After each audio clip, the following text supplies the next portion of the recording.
reports are Drew Lock could play up to 3/4 of this football game, assuming Geno will handle the other. The idea is that this is going to be a big mismatch in terms of quarterback play and really length of that quarterback play existing.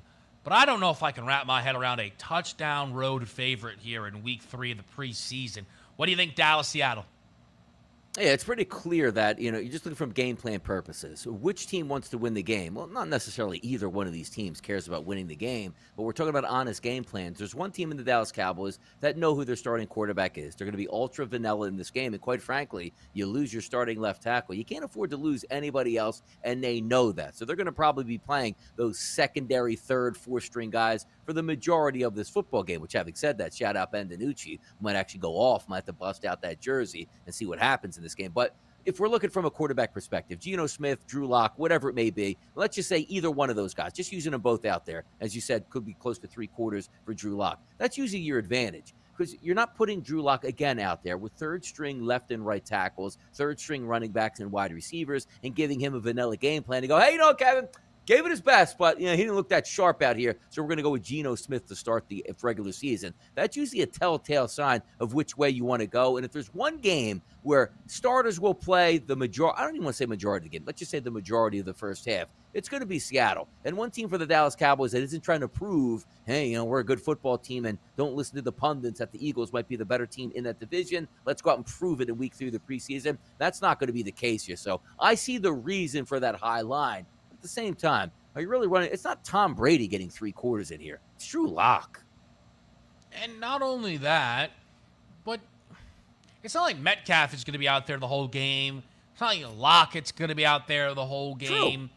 And it's still like I should not be able to say the back door will be open all game long.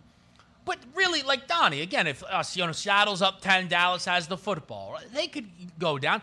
Seattle's up 14, you could nab yourself a push. So to me, I'm not laying 7 on the road in the preseason. I don't care. I will say, though, this is probably the most important game because I think Drew Lock can win the job. Because of that, I think that's why you have to keep your eye on this here and see. What'll be really interesting, by the way, is could Drew Lock be good enough to be removed from this game earlier than anticipated? And they're like, we've seen enough. We're good here. We know what we have.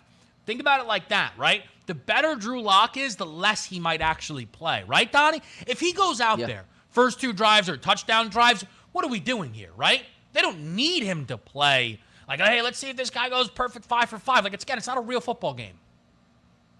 No, it's good. It's a good point you bring up, too, and that's preseason gambling for you. You have to sometimes use your leverage. This is one of those situations where you say, well, we know Dak Prescott's not going to get reps in this game, and if Drew Lock plays the entire first half, you take the first half. I'm not looking at the exact lines here, but if we have a 7-point spread, it's probably somewhere around that 4.5 to 5-point range, which if you say to yourself as a betting person, it's pretty simple at times. If at the half, the Seattle Seahawks are tied with the Cowboys 10-10, it's probably a good chance they're not covering. But obviously, if the Seattle Seahawks are up 7 at the break, there's still no guarantee they win that game by 7 or more, but you covered your spread. Isn't our angle here getting Drew Lock to play for the entire first half against backups for the Dallas Cowboys while you still have the semblance of some starters in for the Seattle offense? That's your angle in this one. That's the only way I'll be able to bet this game. Seattle first half.